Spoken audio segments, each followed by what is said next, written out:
Welcome to my podcast. I am coming to you from Calgary, Alberta, Canada, where I live with my husband, Andrew, and our dog, Iggy. You can find me on Ravelry as Hey, I'm Kathryn Knits. I also have a group for this podcast, which is Hey, I'm Kathryn Knits, the podcast. I haven't updated it in like a really long time. I don't even think I put the show notes from episode 2 up, so gotta get on that. And you can find me on Instagram at HeyI'mKathryn_the podcast. Of all of those, Instagram is probably the best way to get in touch with me because I am on there every day at least once checking things out. So, welcome back. It is Friday, June 30th, 2017. It has been a very, very long time since I have podcast. It's Friday before the long weekend. Tomorrow is July 1st, which is Canada Day here in Canada, so I'm wearing Canada t-shirt. I've also had to change the angle of my camera a little bit because it's like the middle of the day in the middle of the summer and I was getting weird shadows on my face. I'm also going to be probably a little bit rushed because Andrew is home today. He has a 4-day long weekend for every long weekend during the summer, which is fantastic. But he makes me too self-conscious if he is in the house while I'm trying to podcast. So I have exiled him to the backyard, and it's like 27 degrees today. It's really, really warm. So I don't want him staying outside and getting like super dehydrated or whatever. So anyways, lots of things are different. Oh my goodness. So it has been a long time since I've podcast. There has been lots of stuff that I've wanted to talk about, but I just didn't have any knitting to show. Like I wasn't done anything. And then some days I was just like super, super tired during the height of summer. So it was the summer solstice on June 21st, as it is everywhere else in the Northern Hemisphere. And we get a lot of daylight. Living in Canada, I mean, we're not that far north in Canada, but we are farther north than a lot of people. And we get a lot of daylight. The sun is up at about 4:30 every morning. It is visibly light in the east edge of the sky at about 3:45. Like 3:45 in the morning is when you can start seeing light start to come above the horizon. And it is light again until probably 11 o'clock at night. So the nights are very, very short. The birds are up very, very early. They're very, very loud.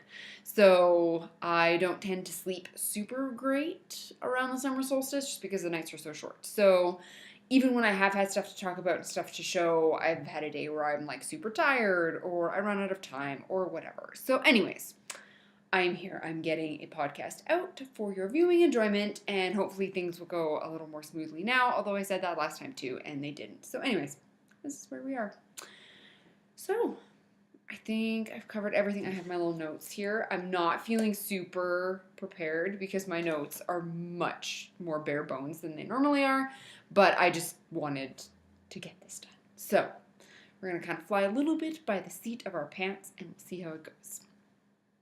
So that is a quick catch up on life. The weather is lovely. Finally, although we're getting into hail season, like thunderstorm season, so fingers crossed for our garden that it will survive. But anyways, it's finally summer, it's finally warm, and we're looking forward to holidays and being able to spend time outside, so yay!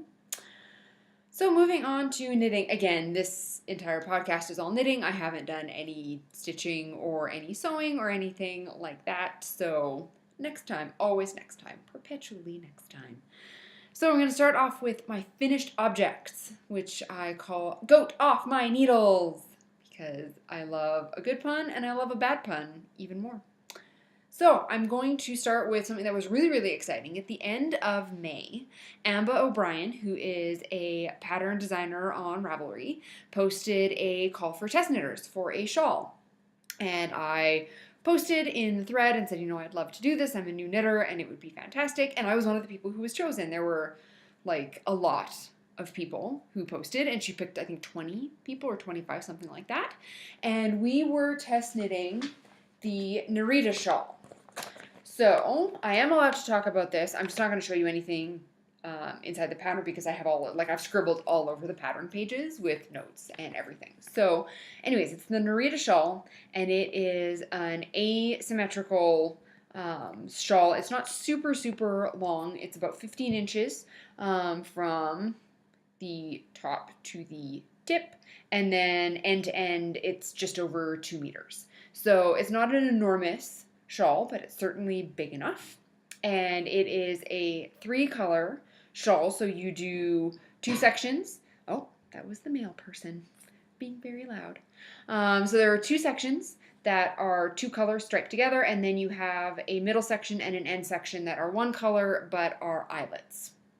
So anyways, that is the basis of the shawl. So I went stash driving because we were allowed to use our own yarn, and she just said pick 3 colors that you like. It doesn't matter what it is as long as it's fingering, so that gives you an enormous amount of leeway. So I had a lot of fun picking a whole bunch of different color combinations, and then I ended up deciding on Mud Punch yarn. So Mud Punch is a Canadian dyer, and I want to say that she's from Vancouver, but I don't know, so don't trust me on that.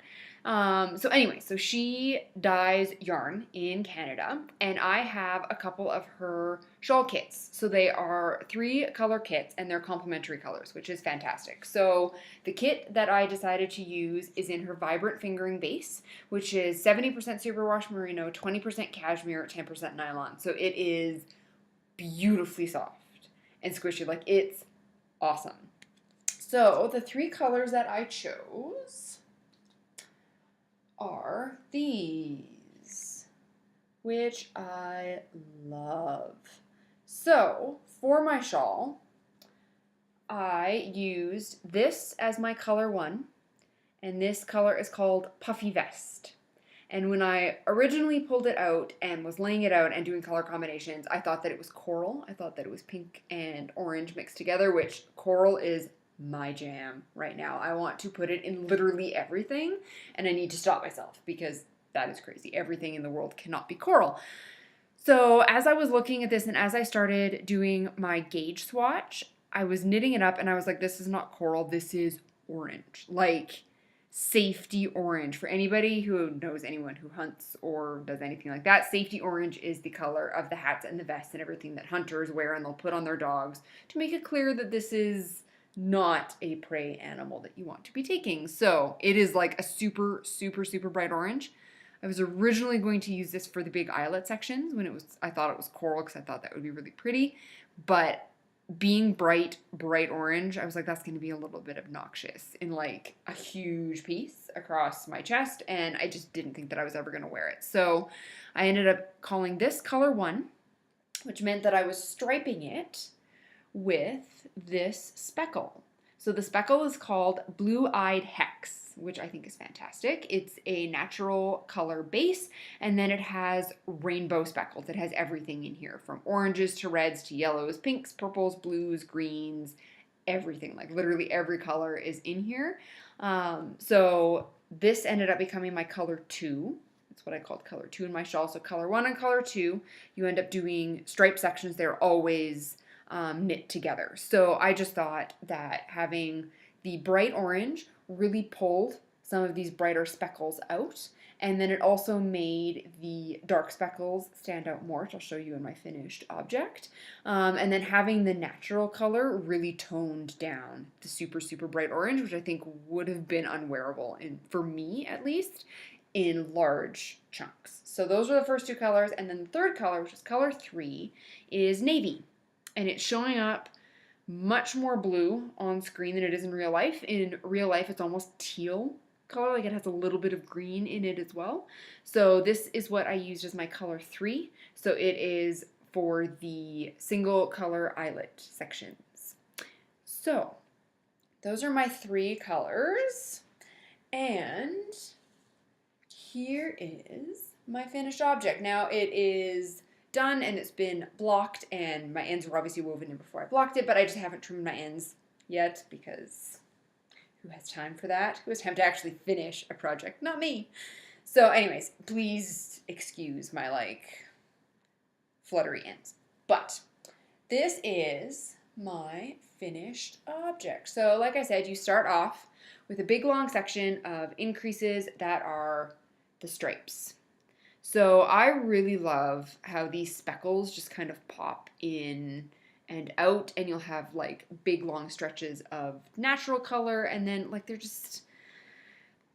actual speckles, like they knit up as speckles, which is fantastic. So I do think that having the natural really toned down the very bright orange, and then when you look at it from far away, it kind of blends, so it almost just looks like a peach color with speckles on it, which I think is fantastic.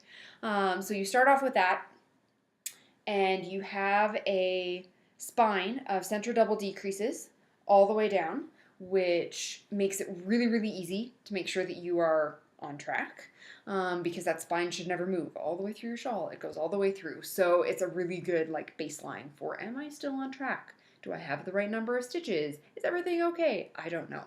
So you start off with this big section of stripes where you're increasing, increasing, increasing. And then, flip it this way, then you do a big section of eyelets, all in your color 3.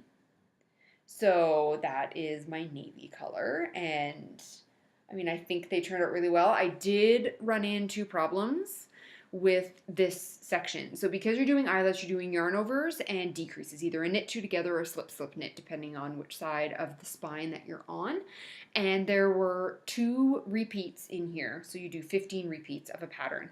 And there were 2 repeats in here where I did not have enough stitches to either do a slip slip knit or a knit two together. So I assumed that I had made a mistake and ripped everything back and started again.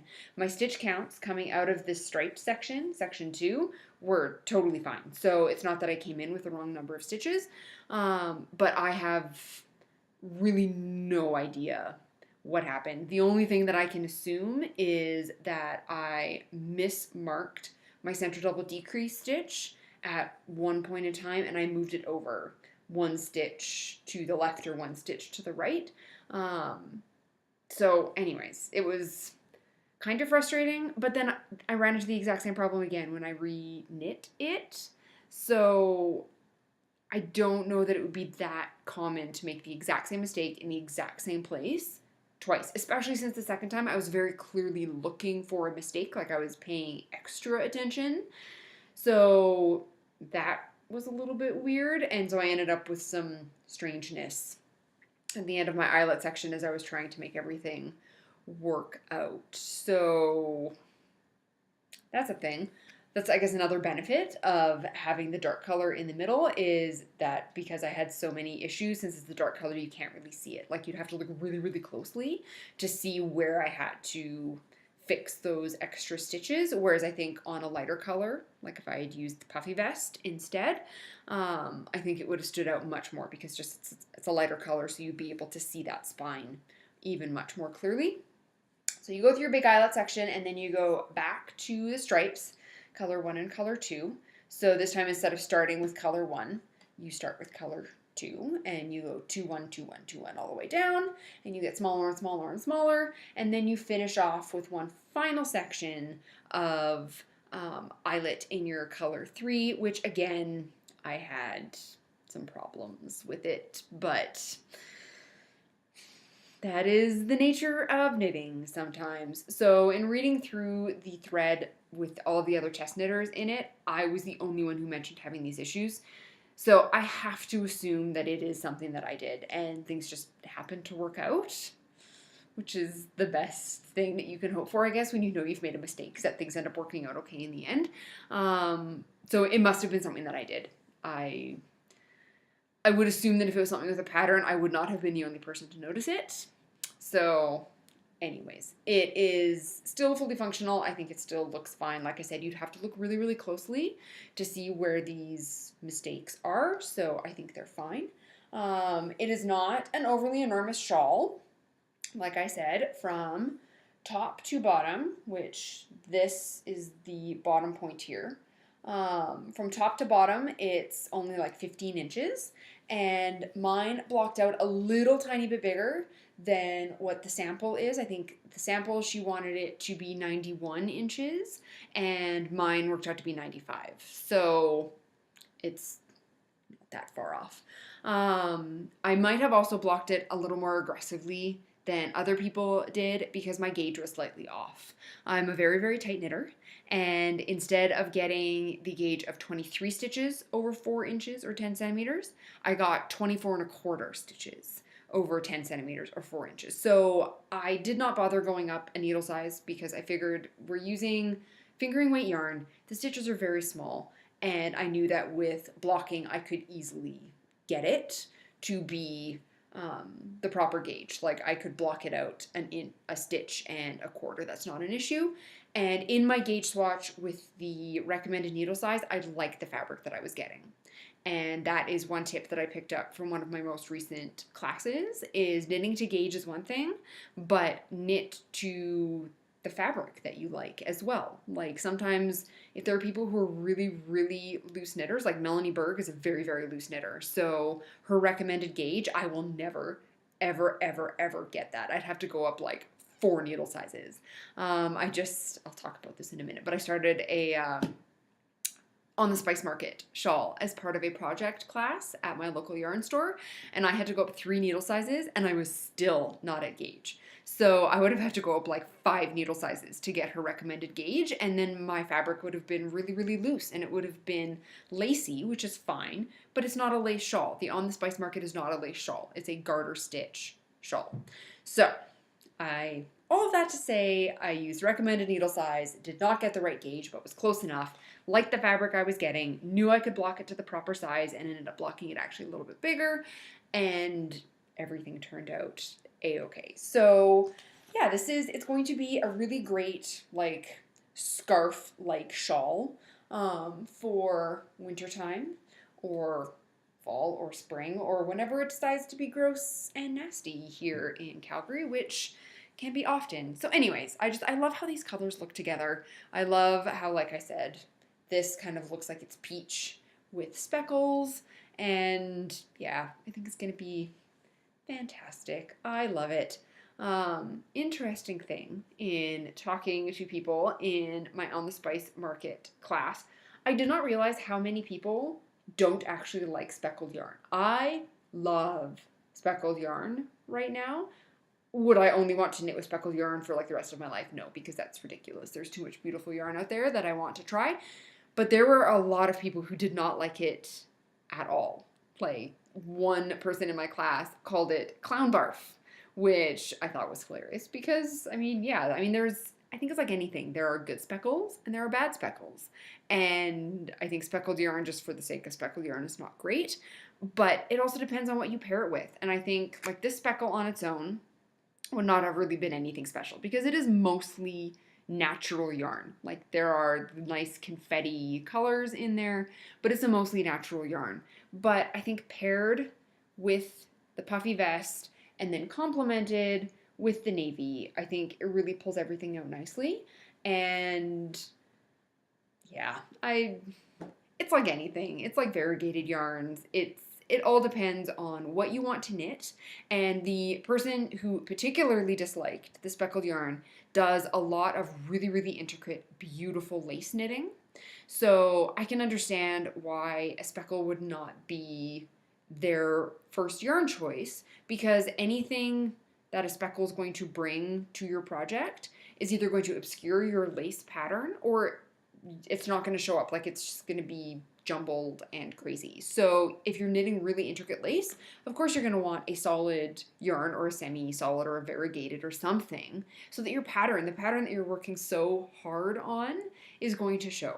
So I get where they're coming from, but for something like this, I think a speckle yarn is fantastic. Or any like 2-color or 3-color shawl, I think a speckle can be a really, really nice addition to everything else.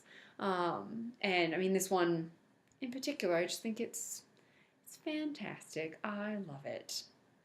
So that is the Narita shawl. It is not available on Ravelry yet. It is going to be released on Knitterly first, I think, and then Ravelry after that. But when it is available, I will let you know because it is a very, very fun pattern. It's a great knit. I found it very potato chippy because her repeats are quite short, like the stripe section. Your repeat is 4 rows because you do 2 rows of one color and 2 rows of another color, and then you start again. With the eyelet sections, your repeats are 8 rows. So it's really potato chippy in that you get through the repeats really, really quickly. I did run into an issue with her phrasing. She gives you like your row count, like these are your first 4 rows, and then she says repeated X number of times. But that repeat X number of times includes the very first time you knit it, which is not the way that I've run into patterns before. A repeat has never counted the first 4 times that you knit your pattern. So anyways, that was just feedback that I gave her, and a couple of other people mentioned it as well. So I think because I'm a beginner knitter and because I was not counting my stitches, like she gave you stitch counts at the end of every section, which is so helpful because then you know if you are on or off, or if you forgot to do an increase or forgot to do a decrease or whatever, you can figure things out. So the really experienced knitters took the number of stitches that they had going into the section and the number of stitches coming out of the section, and she notes on which rows you're doing increases or decreases, so like -1 stitch, -2 stitches, whatever it happens to be, and they did the math to figure out how many repeats that they would need, and that ended up showing them that she was counting the first time you knit through as one of the repeats. I did not do that. I just kind of go for it because at this point in time, I'm such a new knitter and I'm so easily intimidated by knitting patterns that if I read too far in advance, I start to feel overwhelmed and assume that I just can't do it. So I kind of don't read ahead more than the next section that I'm going to be working on because I just can't do it. It would not work out well for me. So because of that, I didn't realize that I had gone too far, that I had done an extra repeat. So I had to rip back, and because of the center double decrease and some of the other decreases that were being done, I couldn't accurately tink back those rows, so I ended up frogging it and starting again, which sucked. But even with all of that, I learned something new all the time. This entire knit only took me like 50 hours, which does not include any of the like ripping back and reknitting time. So it doesn't take you a super, super long time, and it's fun, and if you pay attention to your stitch counts, you'll be fine. And yes, I would highly recommend this knit to everybody that I know. I also think that if she will let you knit patterns for classes, I think this would be a really, really good class. Just because there's some interesting bits. It would be easy to break up into more than one session. And yeah, once you get things going, it's easy to keep going. So that is the Narita shawl, knit from Mud Punch yarns, which are fantastic. And I knit these on my Chiagu interchangeables, the 5-inch long tips, and I use the US 4 3.5mm size, which is what was specified in the pattern. So that is my very first finished object for today. Second finished object for today has been a long time coming.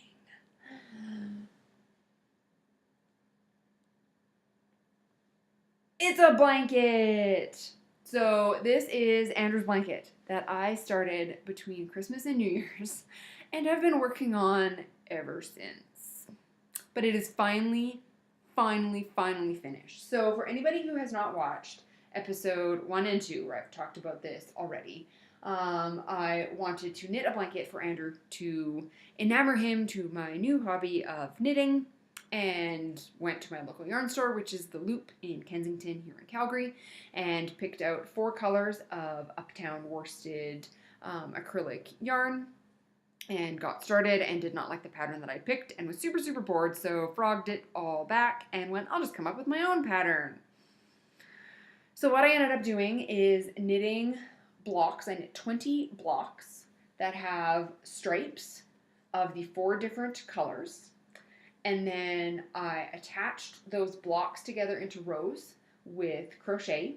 And then I attached those rows together into a blanket, also with crochet. And then I bordered the entire thing with crochet, and I finally finished. So this blanket was originally a 20 skein blanket. So 5 skeins of 4 colors. It ended up being, I went and I bought an extra 5 skeins and then an extra 6 skeins, so 31. So it ended up being like a 28.5 skein blanket. That's a lot. At 200 grams a skein, like this blanket is heavy. It is a beast.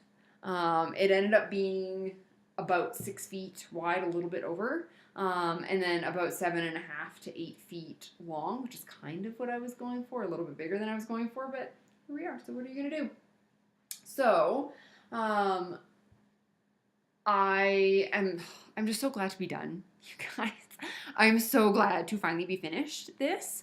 By the time I had attached 3 of the strips together, the blanket was too large for me to work on my lap anymore, so I had to come and set up in the dining room, which is where I'm filming right now, and I laid it out on the table, and I had to like physically turn it, lying it flat on the table because it was too big and too heavy for me to do any other way without it like falling on the floor and getting covered in dog hair. Which, I mean, there's gonna be dog hair on it anyway because we have a dog, but I didn't want it covered before I could like YouTube it, essentially. I wanted it to look nice for the YouTubes, guys.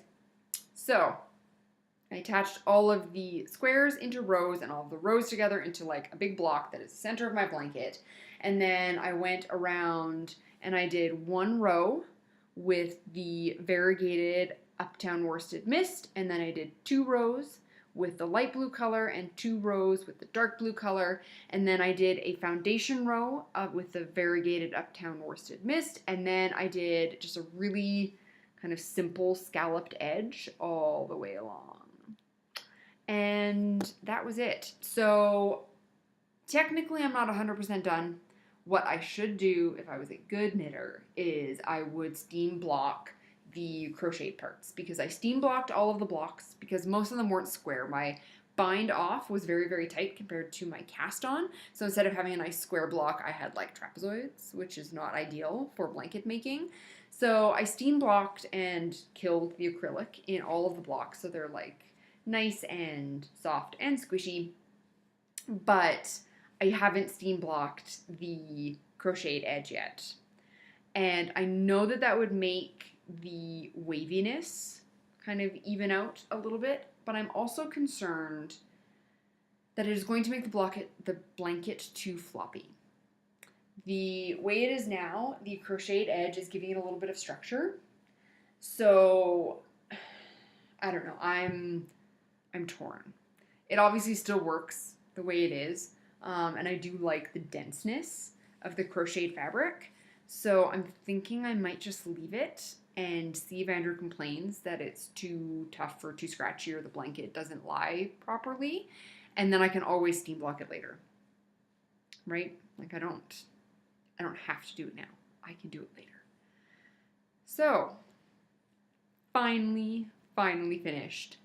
This took so much longer than I thought it would. It took probably 5 times longer than I thought it would. I thought this would be a project that, because I am typically a very monogamous knitter, so I thought that this is something that I could probably get done in a month or like 6 weeks, and it took me 6 months to do it.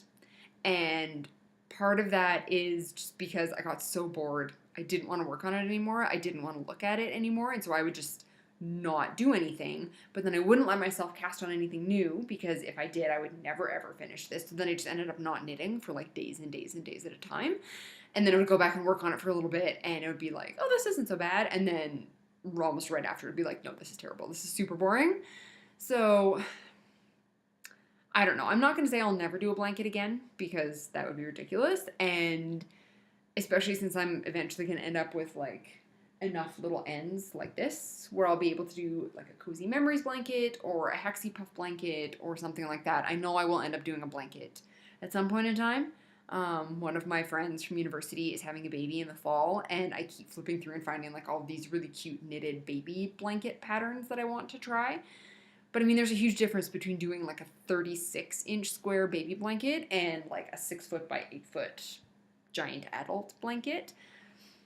So it's not that I'll never do another one. It's that I will absolutely make sure that there's a pattern that I like. Unless it's just like a scrappy blanket, I will never just kind of wing it with a pattern again and try and figure out the math myself, because my math ended up being off, which is why I had to buy extra yarn. I was going to run out of yarn. So that is something that I've learned, and I would never do a blanket this big again. I don't think. I wanted a blanket that had very crisp edges and crisp joins, and with a blanket like this, what I wanted was a quilt. In retrospect, what I wanted was a quilt, which is a completely different beast. So, anyways, it's not that I will never do one again. It's that I will make sure that I have a pattern that I like and want to follow, and I will make sure that the final product is something that I actually want to look at as is. I will not go into something going, oh, I like this pattern, but only if this was different. No. I'm going to find a pattern that I like. I'm just going to knit it. So anyways, I learned a lot. I learned how to do crocheted edging, which is super, super fun. I figured out how to join knit squares together with the help of a book, which I'm going to show you later, which was also super fun. So I learned a lot, but I'm so glad this is done, you guys. I'm so glad to finally be finished. I cannot even tell you. I can't even tell you. So, finished, done. I'm already concerned about how I'm going to wash this monster when it eventually needs to be laundered. I'm thinking that I will likely just take it to a dry cleaner and have them worry about it, because frankly, I don't relish the thought of having to wrestle this in and out of our washing machine. I have to be honest. So, I don't know. Or maybe I'll just like old-fashioned wash it. Like, soak it for a whole bunch of time in a big tub in the backyard, because acrylic doesn't soak up water. Like, it's water repellent for all intents and purposes. So it's not that any stains are going to get like sucked into the fibers themselves. They're just going to all be surface stains. So I think if I just like hand washed it and then rinsed it really well and then laid it out to dry, it would dry like that. So I might just do that instead of going through the rigmarole of like wrestling it in and out of our washing machine. So anyways, done! Finally! Oh, I'm so happy. Okay. Finished. Done. So, those are my finished objects. I mean, since it's been like over a month since I have last podcast, I assumed that I would have like piles and piles and piles of finished objects. I don't think that's my reality. I don't think I'm just not that fast a knitter. I think that's probably it. So, one of my goals for the summer is, instead of like binge knitting where I'll knit for like 8 hours straight and then not knit for 2 days because my hands are like claws, my goal is to knit at least 10 minutes a day. If I knit more, then fantastic, but I think at least 10 minutes a day will kind of keep me moving along on projects. And I mean, I can accomplish quite a bit in an hour, which 10 minutes a day times like 6 days a week, assuming that I would take 1 day off. But anyways, in about an hour, so like 70 minutes, I can accomplish quite a bit.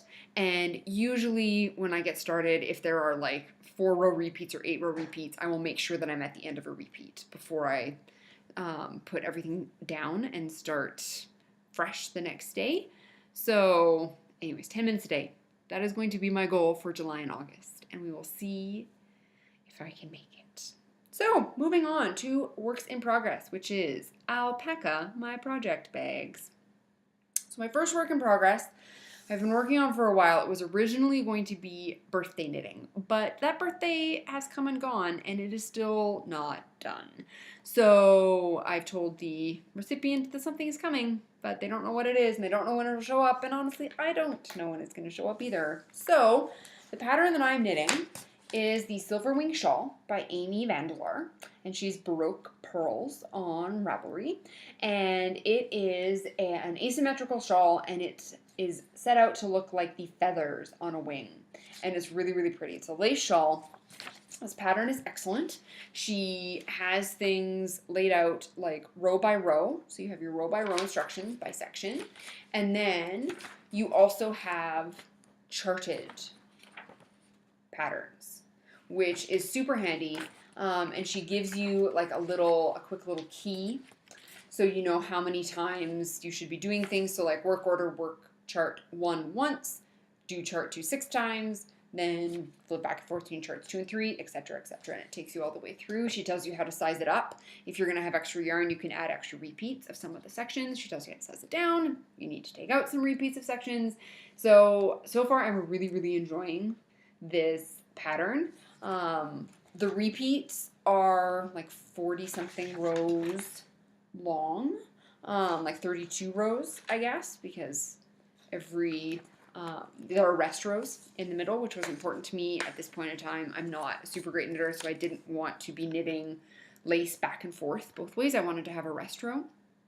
So I'm really, really enjoying it, and I'm excited for how it's going to turn out. So this is what I have so far. So you start at the tip and it gets bigger as you go up, but you can already see that I've started like the first little bits of the feathers. So I just think it's going to be so, so pretty. That yarn over looks super huge. When I actually did this yarn over, I was like, I think that one's too big. But all of the other ones are also large because there were double yarn overs at some points in time. So that is what this is, I hope. So I love everything about this. I love the fabric. I love the pattern. I love the yarn that I chose. So I'm knitting this out of Poppy Yarn and Fiber. And she is a dyer from here in Calgary. And this is her Luxor fingering base. So this is 100% silk. And this camera is not doing justice to this yarn. It glows when the light hit it. It's like molten silver. It's so beautiful and it is so soft. It is a joy to work with. It's not splitty. There's no weird halo thing. Like, it's beautiful, beautiful yarn. My cake is a little bit of a mess because I did not wind my ball slowly enough when I was winding it off the Swift. I had just wound a whole bunch of merino and was in a groove and went crazy and ended up having to like untangle a whole bunch of silk. So that wasn't ideal. But this yarn is gorgeous. So I have another skein of this in a very, very light purple that's called Amethyst, and I'm probably going to knit this exact same shawl again because I'm just loving knitting with this so much.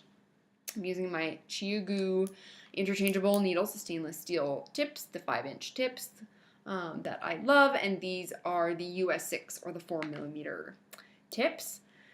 So I'm loving this. Obviously you can see like the orange bits and the blue bits. Those are all of my lifelines. I know that you should pull them out after you're done a section, but since I'm repeating section 2 several times, I wanted to keep track of how many times I was doing that. And I just thought this was the most foolproof way to make sure that I don't do extras or don't do enough. So I'm leaving them in. But my one concern with this is that silk grows, and it continually grows. It doesn't have memory the way wool does. So I'm a little bit concerned. Like, I'm probably only going to lightly block this because I already like the way that the fabric is coming out, and it would just be a little bit of making sure the edges like don't roll up anymore. But I'm a little bit concerned that I am making a garment that will never be able to be washed, because I don't want the recipient to wash it, which I know that they will appreciate this, and I know that they will take care of this. I'm gifting this to a person who will understand how to take care of more luxury fibers, I guess. So it's not that I'm concerned that they're going to chuck this in the washing machine and then it's going to come out just like a mess of spaghetti and it's going to be awful. But I am concerned that even if they do hand wash it, it's going to get bigger. So it's 100% silk. I have a sneaky suspicion that you could probably get it dry cleaned. And then because dry cleaning doesn't use any water, it shouldn't make it any larger. And this is not the kind of garment that's going to be worn like every single day. This is going to be worn for special occasions. So it would only have to be dry cleaned maybe once or twice a year. So I know that dry cleaning is not ideal for your clothes, for your garments. You don't want to be doing it any more than you have to.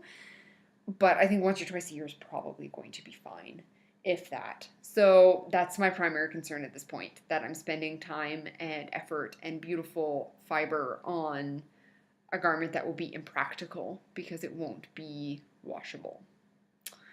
But it's not enough to make me stop knitting it. It's not enough to make me rip it back because I already have the yarn. What else am I going to do with it? It's not going to, the qualities of silk are not going to change with another project. So anyways, I'm just going to keep going, and I'm going to finish it up and gift it to the person, and hopefully they enjoy it. So yes, that is the Silver Wing shawl in poppy yarn and fiber in her Luxor silk. So the second one was another test knit, actually. So Yarn Lab is her name on Instagram, and she designed a short row sock heel that she's calling her double socks, because the heel is cupped better. I'm not going to try and explain it because I kind of don't understand it. I'm not a pattern designer. So she wanted test knitters, and I volunteered to test knit. So here's my test knit. Can't you see it? Isn't it lovely? I have had so much trouble with these socks. It is not even funny. So first of all, I'm knitting them on my Giagoo interchangeable minis, and these are the 2mm needles, which is what I needed to get gauge. And I'm knitting it in Prairie Dye Studios. This is her BFL sock. So it's 80% Blue Face Luster and 20% nylon. And this colorway is her lilac colorway, which is really, really pretty. It has lots of purples in it and a little bit of white, and it's really, really pretty, variegated yarn. And because it's BFL, it's not as soft as merino, and I only have one skein of this, so I thought that this would be perfect for socks because I think they're going to wear like iron with the BFL in them. So this pattern is a toe up sock pattern, which do on Magic Loop. I have done a class on Magic Loop all by itself. I have also done a toe up 2 at a time sock class on Magic Loop. So this is not my first time doing it. I'm certainly not any kind of expert, but I have done Magic Loop before. I have had so much problem, so many problems, so much trouble, so many problems starting these socks. It's not even funny. Judy's Magic Cast On is not the problem. I find a YouTube video and just follow it, and everything turns out a-okay, and it's fine. But I don't know what it is. I just think that I'm starting with 16 stitches, and they're very, very tiny, and I'm a tightener to begin with. And I can't get started. I can't do the right increases in the right places. Like, I cannot see the bar to do the make one left and the make one right stitches that I need to do my toe increases to get into the toe of my sock. So I kind of don't know what to do at this point. I think I'm just going to try one more time, and if that really doesn't work, then I'm going to cast on 60 stitches and just kind of fudge my way into the middle of the foot of the sock and knit through the heel, because that's all she needed us to do, was knit through the heel turn of one sock to let her know what we thought and if it worked and if there were any changes. And like, the pattern went live today, so it's a little bit late for this, but I am getting gifted the pattern for free, which I feel bad letting her down. Like, I feel bad that I could not get anything, that nothing would work. And I kind of don't know why it's not working, other than I'm just not super experienced. I did manage to knit a pair of cuff down socks on DPNs though, and that was only my second time ever attempting cuff down socks on DPNs, and I found it very intuitive and had no problem. So I don't know what the issue with Magic Loop is, but I'm finding it much more difficult. Even in my classes, I ended up not getting socks because at one point I ended up knitting backwards on my socks, so I ended up with like 3 rows of purl bumps, and after that I was like, well, screw it. Game over. So anyways, I'm going to keep trying on this. I might switch my yarn up. The BFL does have a little bit of a halo, and I mean, you can obviously see like I gauge swatched and then pulled back, so this yarn that's wrapped around the center of my ball has been knit with before, so it's a little fuzzier than it normally would be, but I don't know. All of this to say, I'm still calling it a work in progress because I'm not giving up on it. I'm going to keep going, and especially since the days have been so hot, I want small projects to be working on. I don't want to have to be buried under like a giant shawl or anything like that. So anyways, that is my second work in progress. My third work in progress is still, as always, my Tin Can Knits flax sweater, which I'm knitting from Prairie Dye Studio superwash worsted yarn in her Columbia Icefield colorway. I have nothing to show you because I haven't worked on it at all. I started that sweater as part of my guided sweater class at The Loop, my local yarn store. So guided sweater is everybody picks a pattern that they want to work on, they bring their yarn, and the teacher is there for guidance and support, but you're not all knitting the same project at the same time. So I signed up for that in March. I was really, really excited. I picked the flax pullover by Tin Can Knits is the simplest sweater you could possibly ever come across. Like, it doesn't get any simpler than that. So I picked yarn I was excited to work with. I picked a pattern that I wanted to knit and that was also at my skill level. And I did not enjoy that class. I didn't like it at all. And initially, like the first two classes, I just had an enormous amount of trouble even getting started. I started my collar on DPNs and they were the wrong size and I was getting lots of laddering and I had to restart a whole bunch of times, so that was quite demoralizing. Especially when a lot of the other students showed up with sweaters that were already like well in progress, like they were half done or 3/4 done already. One thing that I didn't realize when I signed up for the class was my guided sweater class started 2 weeks after the previous guided sweater class had ended. So there were people who were in the class from January to the middle of March, and then my class started the middle of March and went to the end of May. And I was the only new student in the class. The other 5 students in the class had all just finished that guided sweater class. So they either brought the sweater they'd been working on in the first set or one that they already had at home that they had started. So I showed up to class and I immediately felt behind because I was the only one who was kind of casting on from scratch in that way. I also felt somewhat excluded. And it's not that anybody purposely like wasn't including me. People were chatting with me. They weren't being openly rude to me. There was one girl in the class who really has never spoken to me, and we've been in several classes since, and it's kind of a little bit awkward, but whatever. I'm not everyone's cup of tea, and that's totally fine. I get that. So it's not that people were doing anything purposely to exclude me, but because they had all just been together for 6 weeks doing 6 classes, doing this guided sweater class, and a lot of them were quite experienced knitters, so they had seen each other in other classes as well. And then I show up and they already have like a base. So with most new classes, especially if they're multi-session classes, you always have the initial, like, you get to know each other, you learn each other's names, you kind of talk a little bit about your families and ask what they do for work, and you just get to know each other kind of on a very, very superficial level because you're going to be spending 6 hours together, which is enough time that you want to chat with them, but not so much that you're like, we're going to be besties forever.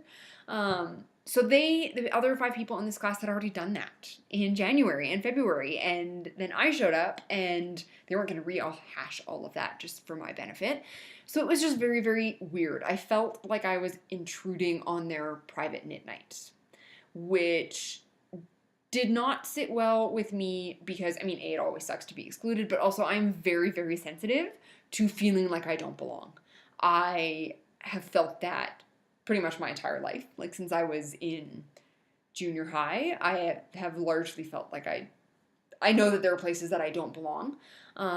So then just kind of feeling like this is already an established group and I'm trying to join it, like it felt weird. I think if there had even been one other person in the class who was a new person, it would have been a completely different dynamic because newbies can stick together. So I think it was just because it was just me. And that's just the way things go. So anyways, by the end of the 3rd class, I was like, I'm kind of done with this class, and I just knew I wasn't going to end up with a sweater, and I just kind of gave up on it for the time being. So anyways, that is one of the things on my knitting bucket list for the summer, is to start and finish a flax sweater so I have one for the fall. So I will keep working on that. And I mean, my experience notwithstanding, the guided classes at the Loop are fantastic. I would highly recommend them. I signed up for guided lace almost right after my guided sweater ended, and I really, really liked it. So my experience, I think, was a one-off because of several factors. Because A, it's me. I'm sure if there was another person who was not quite as sensitive to like cliques and established groups and established orders, they would have been just fine. So it's me, and it was the fact that I was in there with a group of people who had just finished the previous class, and it was just the confluence of a bunch of bad, or not bad, just non-optimal circumstances for me where I am at this point in my knitting career. So I would highly recommend the classes. I will likely take more guided classes because I think they're a great way to work on whatever project you want to work on that you don't think you could tackle yourself. If it's a project that you think you're going to need help with, but you don't want to have to wait for like a specific like skills class, guided classes are a fantastic way to go. So anyways, that is that. That's my little, not rant, but that's my little talk. So anyways, that wraps up Alpaca My Project Bags, and we are moving on to useful yakking. So one of the things that I had talked about is I learned on the blanket, I learned how to do crocheted borders. And so one of the things that I used is this book, which is Every Which Way Crochet Borders, which is by Edie Ekman. It's 139 border patterns for crochet. 139. That's a lot. So I have no idea where I got this book. You can probably get it off Knit Picks. I have no clue. Check Indigo or Chapters if you're in Canada. It's a coil-bound book. So it can lie flat, which I really, really appreciate. And honestly, this book is fantastic. So all of the photos in here are color. There's an enormous amount of information in here. So she starts off by talking about like mechanics for crocheted borders and how they work and how you pick colors. She shows you how to pick up edge stitches so you can actually start your border, which, and I mean, even in like knitted fabric, she shows you how to do it. She'll also show you how to do it like in fabric, like in cotton, or if you want to edge a quilt or whatever. Like it's a very, very, very useful book. She gives you troubleshooting tips for if your fabric is not lying flat, stitch multiples and how to figure things out, how to mark stitches, where they start. She has a whole section on fudging stitch counts, which I did an enormous amount of in the blanket edging because your stitch count needed to be divisible by 4, and I was like, I am not counting all of those and figuring it out because I wasn't going to change anything. If they weren't divisible by 4, I wasn't going to do anything differently. So I was like, screw it, let's just go for it.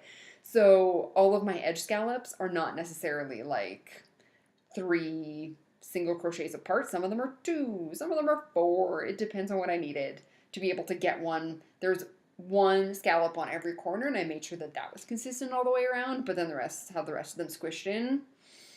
It was like, everybody in the pool, get in. So that was super, super helpful. And then she teaches you how to join things so you can finish things nicely. It's a really, really great resource. And then she gets into all of the different patterns. So she starts off with giving you a bunch of elements, which are like single little bits. She gives you a written instruction, and she also gives you a charted instruction, which is great. So she starts off with all of the elements, and she goes through a whole bunch of those. And then once the elements are done, she gets into the actual edging, which are numbered, and the edges combine different elements to end up with your finished product.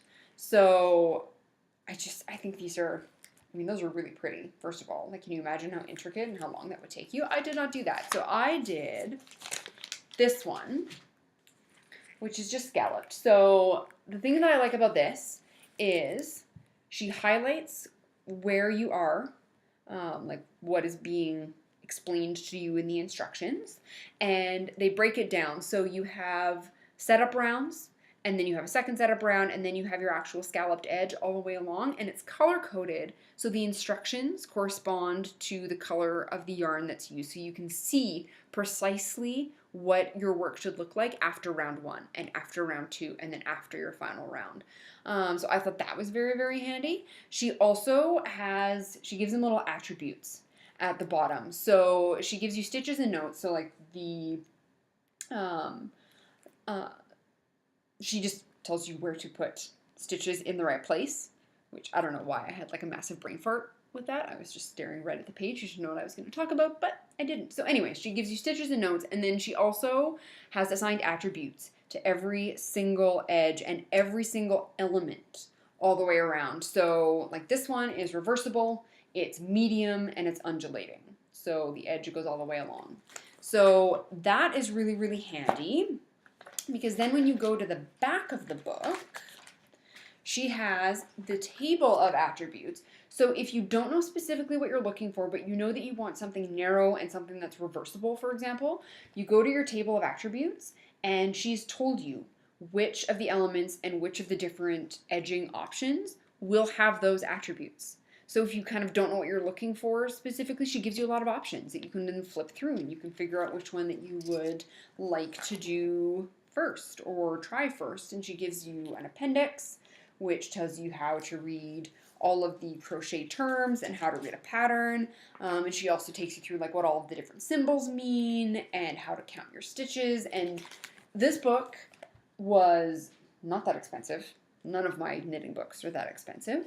And this is a fantastic resource, especially if you are someone who wants to knit like pot holders. I saw one picture on Instagram of this woman's crocheted pot holder collection, and it's beautiful. Like, it's art almost.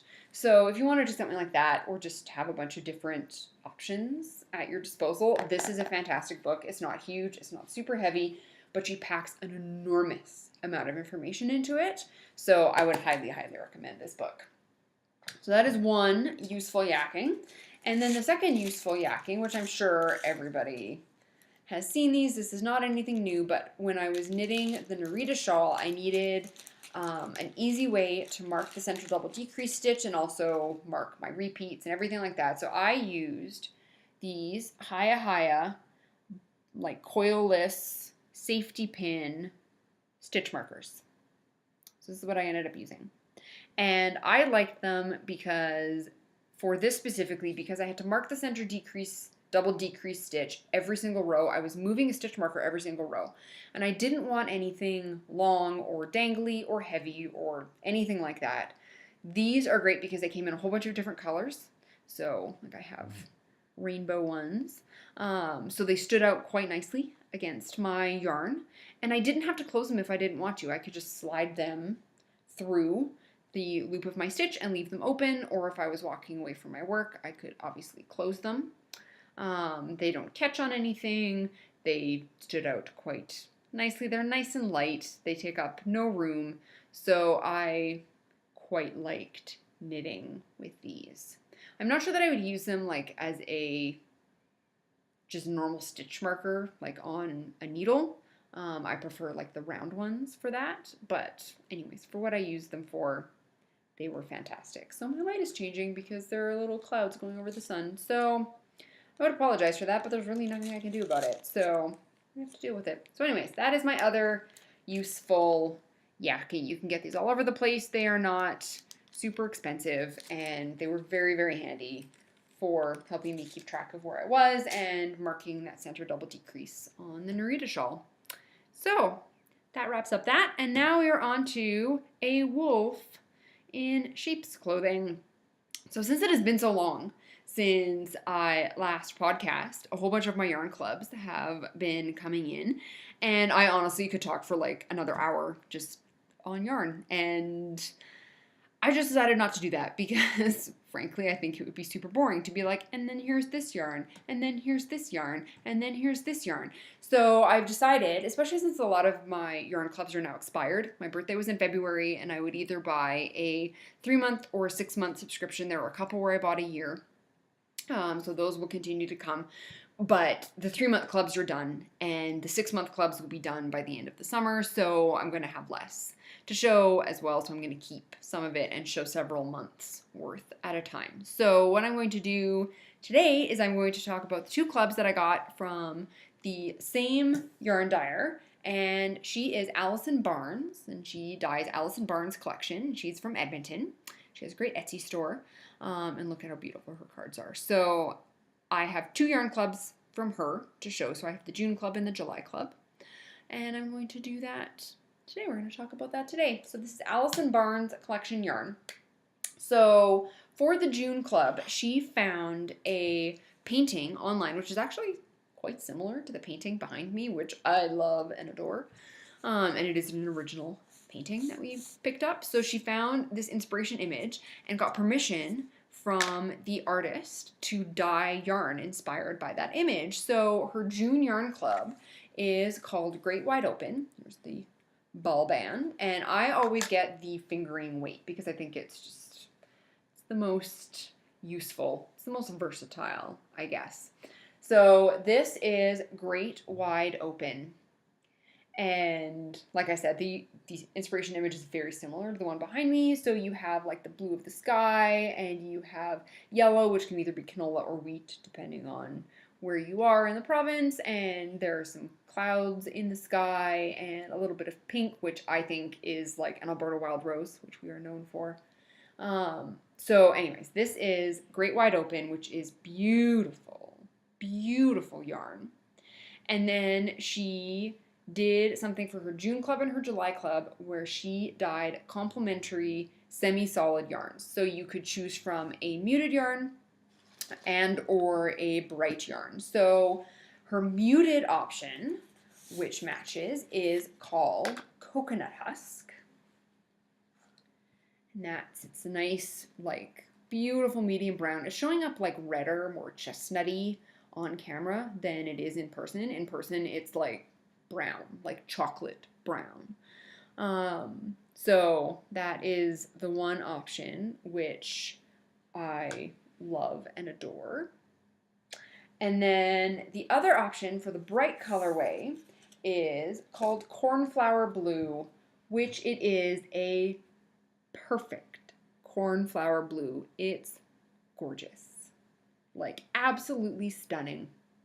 So this all together, these were her options for her June club.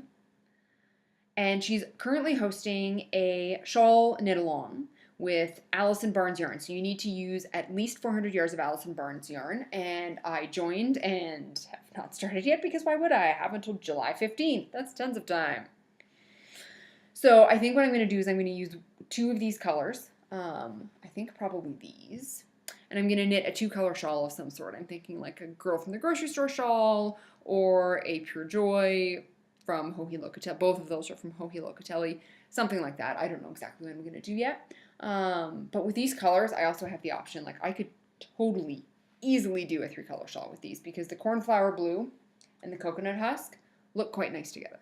So that's another option.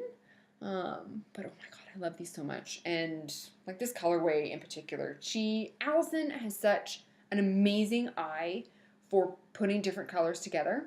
And her skeins always look so beautiful. Like I am really sad when I have to unskein her yarn and wind it because her skeins are gorgeous and her colors they're beautiful. Like she does beautiful, beautiful work. So that is the June Yarn Club, which, as always, came with some tea, licorice spice, which is delicious.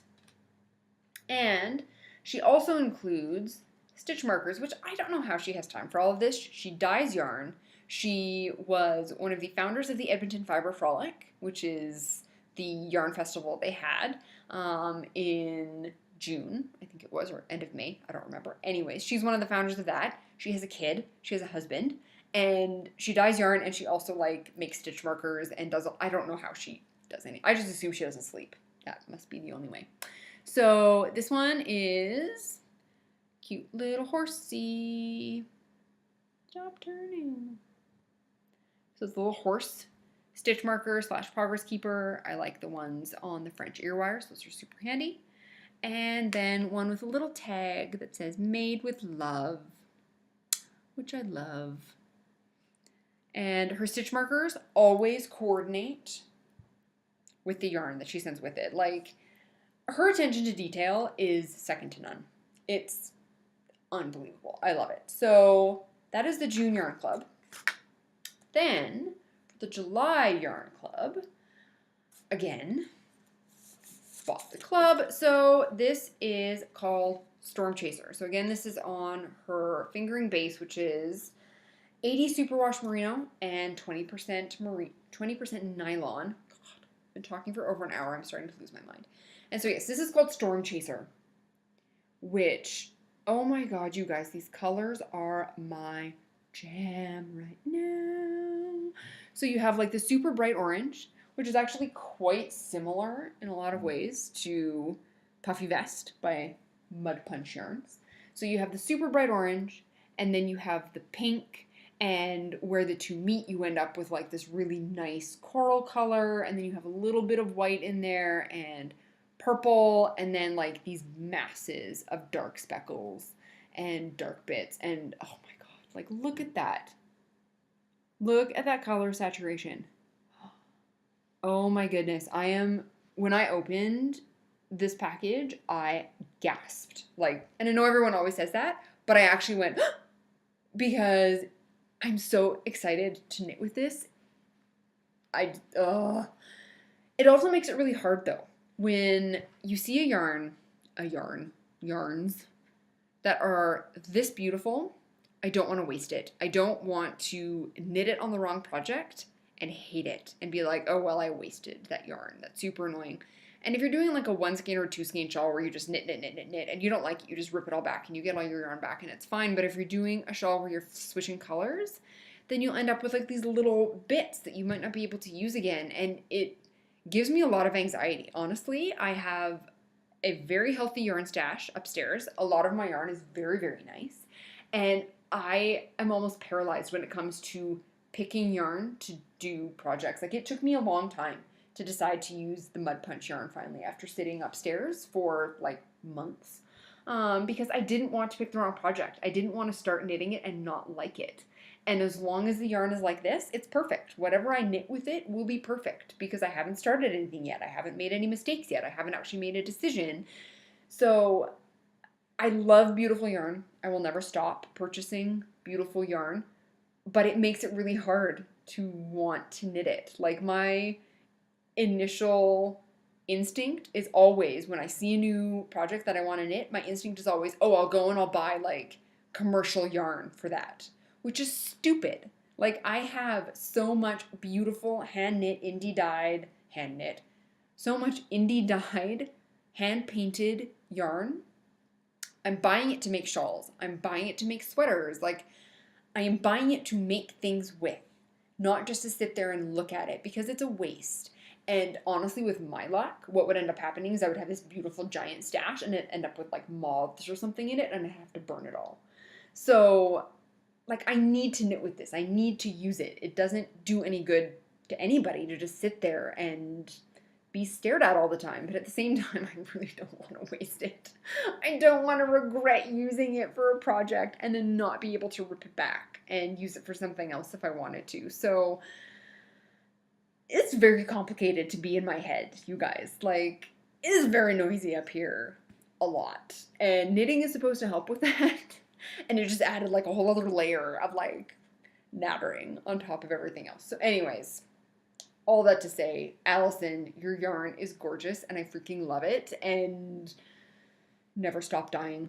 I have a button from one of the first orders of Allison Barnes yarn that I purchased, and it says Allison Barnes is my yarn dealer. It's true. It's true. God help me if they ever make knitting illegal, I will go to prison. So, this is Storm Chaser. And then again for the July Club, she offered complimentary semi-solids, a bright and a muted. So the muted color is called Storm Cloud, and it's this like great medium blue. Like, it has a little bit of a lighter blue, and then it goes to a darker blue, and It's really pretty. Oh my god, I love it. And then the muted, or the bright color, sorry, I'm losing my mind. The bright color is called Peony. And it pulls out all of the pinks. And it like, oh my god, you guys, look at how pretty that is. So again, I mean, these are destined to be shawls, but I really, even more so than the June Club, I love how these 3 yarns look together. I really, really do. So I am seriously considering a 3-color shawl with this, but I don't know what I would do. Like, I have the 3-color cashmere shawl from Joji Locatelli. I think I also have, I want to say, a couple from Stephen West. Like the Doodler is a 3-color shawl. That would be very, very nice, I think. So, anyways, I don't know what I'm going to do with these, but they're just so, so pretty.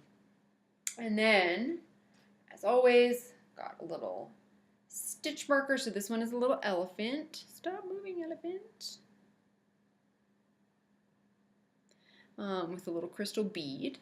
And instead of getting tea this time, we got little tiny samples of soak, which is fantastic. The yuzu is like so far my favorite scent. I actually have to go and find a place to pick up a giant bottle of soak. But yeah, so this was super cute and super useful. So my stuff will smell really nice. And then because it was her birthday, and she gives other people gifts on her birthday, which is crazy, but awesome for the rest of us, she sent along a gift skein. So this is her Superwash Merino worsted weight. And this color is called Paprika, and it is such a bright red. Like, what I should really do today is cast on a toque and have like a Canada toque, because this is like the red from the flag. Like, it's beautiful. But it's supposed to be like 28 degrees tomorrow, so no one is wearing a toque. I am not wearing a toque tomorrow. It's going to be super, super hot. So anyways, it's super squishy. I've never actually ordered any of her worsted yarn before. I've always ordered fingering weight because I either want to use it for shawls or for sweaters. So I have none of her worsted. This is the first time I've got it, and it's super squishy and it's soft. Her base is very, very nice. She has a very, very soft, lovely base. So thank you, Allison. Like, it's super fun. I don't give other people gifts on my birthday, but I guess I'm just selfish. So it's my cross to bear, I suppose. So anyways, this was another little gift. So it's going to be, I'm assuming, a hat, probably. Like I said, my friend is having a baby in September, so I could probably knit like a newborn sweater with this, but I'm a little bit concerned about doing that, especially with a superwash merino, because baby laundry, there's a ton of baby laundry. Like, they make messes literally 24 hours a day. So I don't want to give her anything that is going to require special care. Having a newborn infant is more than enough on her plate, so I know I'm going to knit a couple of sweaters for the baby. I'll probably knit like a new one, like newborn size, and then like a 6-month size, and then like a year size. But I was assuming that I would knit them out of like an acrylic or something that is super, super easy to take care of and hard wearing. I mean, baby clothes don't need to be especially hard wearing because they grow out of them so quickly. It's not like they're going to go through the knees of their little baby pants. Like, they're growing every day. You can pretty much like watch them get bigger on like a time-lapse camera. So they don't need the durability that like an adult sweater might if you're going to wear it for the next 15 years of your life.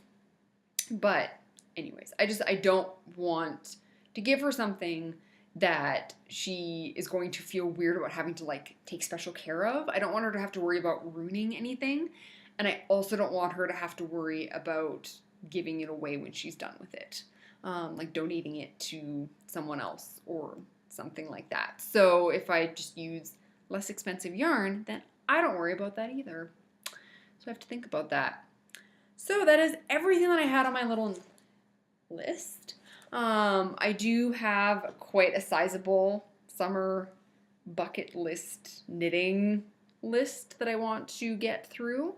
I was actually going to talk about that, but I'm already at like an hour and a quarter, and poor Andrew's probably like shriveled up into a raisin outside in the backyard.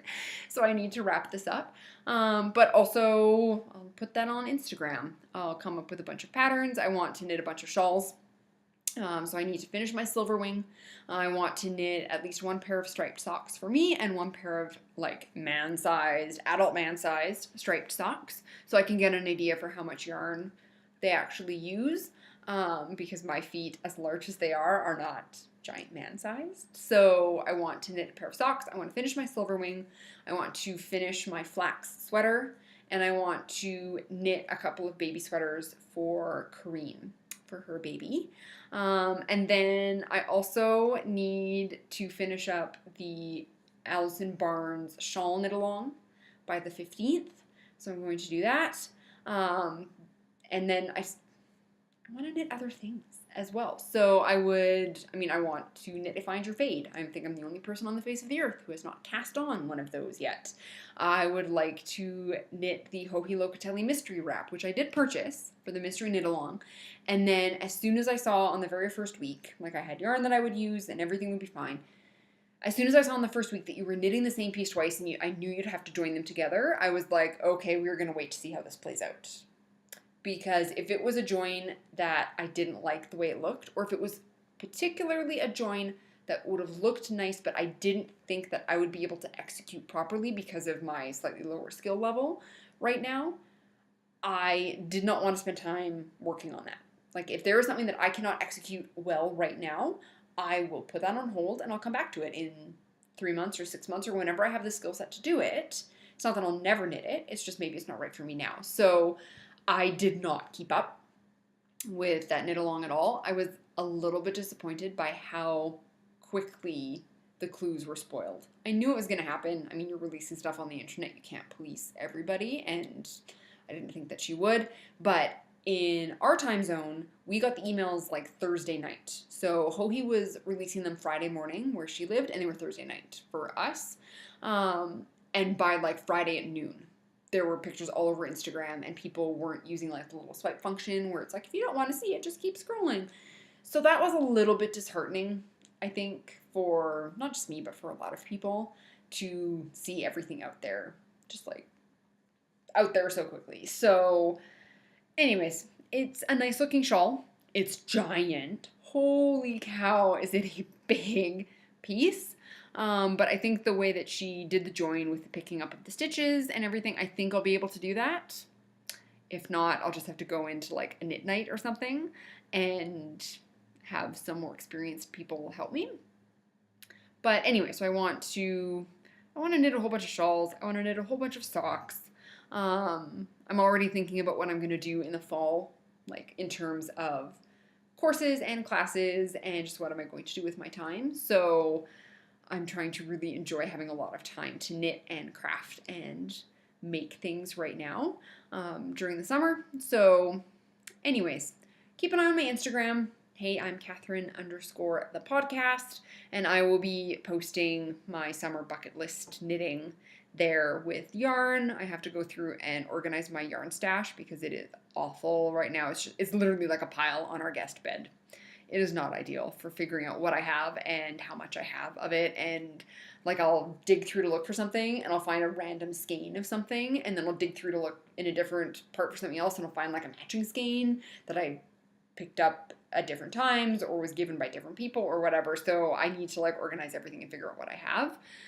And then that will make it much easier to find projects and pick different yarns for those projects. So anyways, I think I'm going to wrap this up.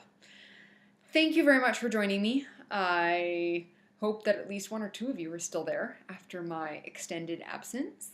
If this is your first time watching my podcast, thank you very much.